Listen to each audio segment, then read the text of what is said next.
బంగారం, బ్యాంకులు, ఇతర ప్రైవేటు సంస్థల్లో ఉన్న విడిపించి కొనబడును. కొమ్మూరి గోల్డ్, ఆంధ్ర మరియు తెలంగాణ. అందరికీ నమస్కారం. మనిషి ఎప్పుడు కూడా యవ్వనంతో ఉండాలనుకుంటాడు, యవ్వన శక్తితో ఉండాలనుకుంటాడు, ఎనర్జెటిక్గా ఉండాలనుకుంటాడు, హ్యాపీగా ఉండాలనుకుంటాడు. కానీ ఈరోజు మనం చూసినట్లయితే 30 ఏళ్లకే శరీరం ముడతలు పడిపోతూ ఉన్నది. 30 ఏళ్లకే ముసలితనం వచ్చేస్తుంది. 30 ఏళ్లకే అనారోగ్య సమస్యలు వచ్చేస్తున్నాయి. 30 ఏళ్లకే భయాందోళనలు ప్రారంభమవుతున్నాయి. ఎంతకాలం జీవిస్తానని. కొన్ని ప్రత్యేకమైన యోగాసనాలు చేసినట్లయితే మనలో ఉన్న యవ్వన శక్తిని మేల్కొలుపుతుంది. వార్ధక్యాన్ని రానివ్వదు, ముసలితనం రానివ్వదు. 80 ఏళ్ళ దాకా యవ్వన శక్తితో ఎనర్జెటిక్గా, హెల్దీగా, హ్యాపీగా, ఎంథ్యూజియాజంతో జీవించవచ్చు. కొంతమందిని మీరు సెలబ్రిటీస్ని చూడండి, 80 ఏళ్ళు వచ్చినా 30 ఏళ్ళ యువకుడిలా నటిస్తున్నారు. మీరు గమనించే ఉండుంటారు. కానీ కొంతమంది 30 ఏళ్ళకే ముసలోళ్ళలాగా అయిపోయినటువంటి అంటున్నారు. ఎందుకు గల కారణం ఏంటి? ప్రధానమైన కారణం మెంటల్ స్ట్రెస్. స్ట్రెస్ని ఎట్లా అధిగమించాలన్నది మీరు నేర్చుకోకపోవడం, మీ మనస్సుకి శిక్షణ ఇవ్వకపోవడం, ఫిజికల్ ఎక్సర్సైజ్ లేకపోవడం, సరైన ఆహారం తీసుకోకపోవడం, జంక్ ఫుడ్స్, బయట ఫుడ్స్, ఆయిలీ ఫుడ్స్ తినేడు. తద్వారా నర్వస్ సిస్టమ్ అంతా డ్యామేజ్ అయిపోతుంది, డైజెషన్ సిస్టమ్ అంతా డ్యామేజ్ అయిపోతుంది, బోన్ స్ట్రెంత్ పడిపోతుంది. హ్యాపీగా లేకపోవడం, మంచి స్నేహితులతో హార్ట్ఫుల్గా ఉండలేకపోవడం, హ్యాపీనెస్తో ఉండలేకపోవడం, ఇవి ప్రధాన కారణాలుగా చెప్పవచ్చు. కాబట్టి ప్రతిరోజు క్రమం తప్పకుండా 1 గంట సమయం, 41 రోజులు 1 గంట సమయం నేను చెప్పినటువంటి ఆసనాలు, కొన్ని సూర్య నమస్కారాలు, ప్రాణాయామాలు చెక్ చేసుకోండి. మళ్ళీ తర్వాత మీ వెయిట్, మీ బిఎంఐ చెక్ చేసుకోండి. 5 నుంచి 10 సంవత్సరాలు మిమ్మల్ని మళ్ళీ వెనక్కి తీసుకెళ్ళిపోతుంది. ఏదైనా వస్తువు అలా పడి ఉంటే అది తుప్పు పట్టేస్తుంది. ఉపయోగిస్తూ ఉంటేనే శక్తి పెరుగుతూ ఉంటుంది. అలాగే ప్రతిరోజు కొన్ని ప్రత్యేకమైన ఆసనాలు చక్కగా చేసినట్లయితే, కొన్ని ఆసనాలు మీ బ్రెయిన్ పైన, మీ స్ట్రెస్ లెవెల్స్ పైన, మీ యొక్క రీప్రొడక్టివ్ ఆర్గాన్స్ పైన, కొన్ని వెన్నుముక పైన, కొన్ని నరాల పైన, కొన్ని రక్త ప్రసరణల పైన, కొన్ని కండరాల పైన కొన్ని ప్రత్యేకమైన ప్రభావాన్ని కలుగజేస్తాయి. తద్వారా వాటి శక్తిని పెంచి శక్తిని స్థిరంగా ఉంచుతాయి. అదే యవ్వన శక్తి. మజిల్ స్ట్రెంగ్త్ లేకపోవడంతో, సరైనటువంటి మజిల్ ఫిట్నెస్ లేకపోవడంతో, నర్వస్ సిస్టమ్ ఎనర్జీ లేకపోవడంతో మొహం ముడతలు పడిపోతుంది. వాటికి కొన్ని ఎక్సర్సైజ్లు అవి చేస్తే మొహం నిలకడగా చక్కగా ఉంటుంది. 80 ఏళ్ళ దాకా ఎంగా లుక్తో ఉంటుంది. దాని గురించి మీరు పట్టించుకోలేదంతే, ఆలోచించట్లేదంతే. ఆలోచిస్తే మీరు చేస్తారు, కానీ ఎప్పుడంటే మీ చెయ్యి దాటిపోయిన తర్వాత టెన్షన్ పడతారు, అప్పుడు కూడా ఏం చేయరు. అలా కాకుండా మీరు ప్రతిరోజు చక్కగా 1 గంట సమయాన్ని మీరు కేటాయించినట్లయితే 80 ఏళ్ళ దాకా యంగ్ అండ్ ఎనర్జెటిక్గా యవ్వన శక్తితో మీరు ఉండొచ్చు. కావాలంటే ఈ రోజు నుంచే మీరు చేసి గమనించవచ్చు. కానీ మీరు ఇవ్వాలిగా సమయాన్ని, లేవాలిగా, ఆ శ్రద్ధని ఇవ్వాలిగా, ఆ సమయాన్ని ఇవ్వాలిగా, ఆ సాధన చెయ్యాలిగా. మీరు ఎంత సంపాదించినా, ఎంత ధనం సంపాదించినా, ఎన్ని సంపదలు సంపాదించినా, ఎన్ని బంగారు వస్తువులు సంపాదించినా, ఎట్లాంటి ఆహారం ఉన్నా, మీరు ఆరోగ్యంగా యవ్వన శక్తి ఉన్నప్పుడే వాటిని అనుభవించగలుగుతారు. లేదంటే అవన్నీ అక్కడే ఉంటాయి, మీరు మాత్రమే మూలపడిపోతారు. ఈరోజు చాలామంది ఉన్నారు అట్లా. పెద్ద పెద్ద బంగ్లాలు కట్టుకున్నారు, పెద్ద పెద్ద భవంతులు కట్టుకున్నారు, మంచి మంచి ఇంటీరియర్లు అవన్నీ చేయించుకున్నారు, మంచి మంచి ఆభరణాలన్నీ చేయించుకున్నారు, డూప్లెక్స్ చక్కగా కట్టుకున్నారు. ఆ మెట్లు ఎక్కలేరు వాళ్ళు ఇప్పుడు మూలన ఒక కిందన ఉండడమే. అవి అలంకరించుకోలేకపోతున్నావు, ఆ ఆహారం తినలేకపోతున్నావు. ఇంకా అలాంటప్పుడు ఎందుకన్నట్టు? కాబట్టి మీరు యవ్వన శక్తిని పరిరక్షించుకోవడానికి కొన్ని ప్రత్యేకమైన ఆసనాలు చేయండి ప్రతిరోజు. వీరభద్రాసనం, సూర్య నమస్కారాలు, వీటితో పాటుగా ప్రాణముద్ర, వాటిని ఏ విధంగా చేయాలో చేసి చూద్దాం. వీరభద్రాసనం నిలబడి చేసేటటువంటి స్థితి నుంచి చేస్తాం. పాదాలు 2 జతలో ఉంటాయి, 2 చేతులు శరీర పక్క భాగాలు తాకుతున్న విధంగా సమస్థితిలో ఉంటారు. ఇప్పుడు రెండు కాళ్ళని ఒక 2 feet డిస్టెన్స్లో ఉంచుకోవాలి. లెఫ్ట్ లెగ్ని లెఫ్ట్ సైడ్ ఒక 1 feet, రైట్ లెగ్ని రైట్ సైడ్ ఒక 1 feet ఉంచుకొని ఇప్పుడు లెఫ్ట్ లెగ్ యొక్క పాదాన్ని లెఫ్ట్ సైడ్ టర్న్ చేసి ఉంచాలి. బాడీ మొత్తాన్ని, చెస్ట్ని మొత్తాన్ని లెఫ్ట్ సైడ్ తిప్పి ఉంచినట్టుగా ఉంచుకోవాలి.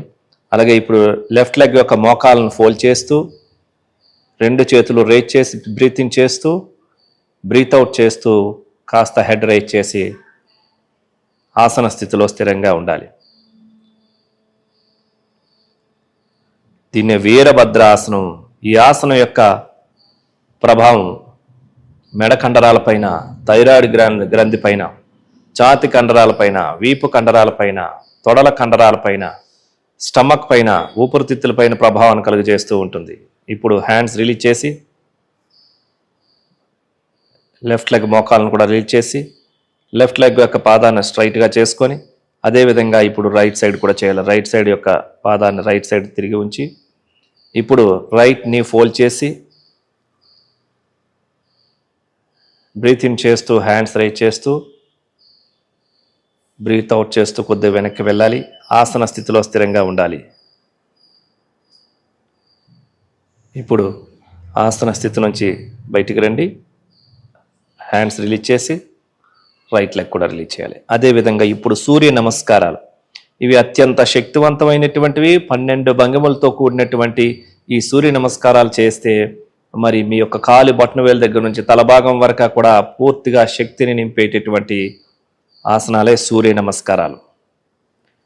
మేట యొక్క ముందుకు వచ్చి పాదాలు 2 జతలో ఉంచుకొని నమస్కార స్థితిలో ఉండాలి. 1 ఊర్ధ్వహస్తాసన్, శ్వాసను తీసుకుంటూ వెనక్కి వెళ్ళాలి. 2 పాదహస్తాసన్, 3 అశ్వ సంచలనాసన్, 4 కోకిలాసన్, 5 మార్జాలాసన్, 6 సాష్టాంగ నమస్కార్, 7 భుజంగాసన్, 8 పర్వతాసన్, 9 మార్జాలాసన్, 10 అశ్వ సంచలనాసన్, 11 పాదహస్తాసన్, 12 ప్రణామ్ ఆసన్, నమస్కార స్థితి. ఇలా 12 ఆసనాలతో కూడినటువంటి సూర్య నమస్కారాల్ని ప్రాణముద్ర. ఈ ప్రాణముద్రని సుఖాసన భంగిమలో కానీ, పద్మాసనంలో కానీ, వజ్రాసనంలో కానీ, వీలు లేకుంటే కుర్చీలో కూడా కూర్చొని చేసుకోవచ్చు. ఈ విధంగా ఎలా కంఫర్టబుల్ అయితే అలా కూర్చొని 2 చేతులు మోకాళ్ళ పైన ఉంచి అరచేతులు ఆకాశం వైపు చూస్తున్న విధంగా ఉంచుకొని ఈ స్థితిలో బొటన వ్రేల్ని, చిటికిన వ్రేల్ని, ఉంగరపు వేల్ని చివర్ల మాత్రమే తాకించి ఉంచాలి. చూపుడు వ్రేలు, మధ్య వ్రేలు స్ట్రైట్గా ఉంటాయి. ఈ ముద్రనే ప్రాణముద్ర అంటారు. ఈ స్థితిలో వెన్ను నిటారుగా ఉంచుకోవాలి. షోల్డర్స్ రిలాక్స్గా ఉంటాయి. హెడ్ స్ట్రైట్గా ఉంటుంది. ప్రశాంతంగా కళ్ళు మూసుకొని ప్రాణిక్ బ్రీతింగ్ చేస్తే మంచి ఉపయోగకరంగా ఉంటుంది. ప్రాణిక్ బ్రీతింగ్ అంటే పూరక, కుంభక, రేచక, శూన్యక నియమాలు, నిష్పత్తులను పాటిస్తూ చేసేటటువంటి ఈ బ్రీతింగ్నే ప్రాణిక్ బ్రీతింగ్ వలన ఎక్కువ బెనిఫిట్ ఉంటుంది. ఊరికే ఇలా ముద్రలో ఉంటే మామూలుగా ఉపయోగమై ఉంటుంది. అలా కాకుండా నిదానంగా శ్వాసను తీసుకోవాలి. నిదానంగా శ్వాసను విడిచిపెడుతూ గమనమంతా శ్వాస పైన ఉంచి ఈ విధంగా ప్రాణముద్ర చేసుకోవచ్చు. 10 నుంచి 15 నిమిషాలు చేసుకుంటే చాలా మంచిది, బాగుంటుంది. చూస్తారు కదండి, యవ్వన శక్తితో స్థిరంగా ఉండడానికి కొన్ని ప్రత్యేకమైన ఆసనాలు, సూర్య నమస్కారాలు. ఇవి 12 సార్లు చేస్తే 144 ఆసనాలు ఫలితం మీకు 10 నిమిషాల లోపలనే వస్తుంది. తద్వారా శరీరానికి అంతటికీ శిక్షణ ఇవ్వబడుతుంది. మీకు వార్ధక్యం రాదు. స్ట్రెస్ లెవెల్స్ మీ జోలికి రావు. నరాలన్నీ బలంగా పనిచేస్తాయి. గ్రంథులన్నీ వాటి పనితీరుని వాటి సక్రమంగా నిర్వర్తిస్తాయి. హార్మోన్స్ అన్నీ బ్యాలెన్సింగ్గా ఉంటాయి. మైండ్ బ్యాలెన్సింగ్గా ఉంటుంది. ప్రాణముద్ర ఎక్కువగా చేయండి. శరీరంలో ప్రాణశక్తి ఎక్కువగా ఉంటే యవ్వనంతో ఉంటాం. ప్రాణశక్తి ఎప్పుడైతే కుంచుకుపోయిందో శరీరం ముడతలు పడిపోతూ ఉంటుంది. స్కిన్ అదే ముసలితనం. ఈ ప్రాణముద్ర ఎక్కువ చేస్తే బాడీ యాక్టివ్గా, ఎనర్జెటిక్గా ఉంటుంది. వీటితో పాటుగా ఇంకా కొన్ని ఆసనాలు ఉన్నాయి. త్రికోణాసనం, ఊర్ధహస్తాసనం టు పాదహస్తాసనం, అదేవిధంగా శశాంకాసనం, ధనురాసనం, భుజంగాసనం, ఇవన్నీ కూడా చక్కగా కొన్ని వెన్నెముక పైన కలుగజేసేటటువంటి, కొన్ని స్టమక్ మీద కలుగజేసే ప్రభావం కలుగజేసేటటువంటి, కొన్ని రీప్రొడక్టివ్ ఆర్గాన్స్ పైన, అంటే నరాల యొక్క సామర్థ్యం, సెక్సువల్ పవర్ పెంచడానికి కావలసినటువంటి కొన్ని ఆసనాలు, ఇవన్నీ కూడా కొన్ని ఉన్నాయి. అవన్నీ ప్రత్యేకమైన సూచనలతో చక్కగా మీరు శిక్షణ తీసుకున్నట్లయితే మీకు చాలా ఉపయోగకరంగా ఉంటుంది. అందరికీ ఆరోగ్యం ఆధ్వర్యంలో అనేక రకమైనటువంటి సమస్యలకి కొన్ని ప్రత్యేకమైనటువంటి కోర్సులు, ట్రైనింగ్స్ ఆన్లైన్ ద్వారా, ఆఫ్లైన్ ద్వారా ఇవ్వడం జరుగుతూ ఉంటుంది. సో ఈ పర్టికులర్ సమస్యలు ఉన్నటువంటి వాళ్ళు మీరు సంప్రదించవచ్చు, మీ యొక్క సమస్య నుంచి బయటపడవచ్చు. చూస్తారు కదండి, అందరికీ యోగాతో అందరికీ ఆరోగ్యం. నమస్కారం.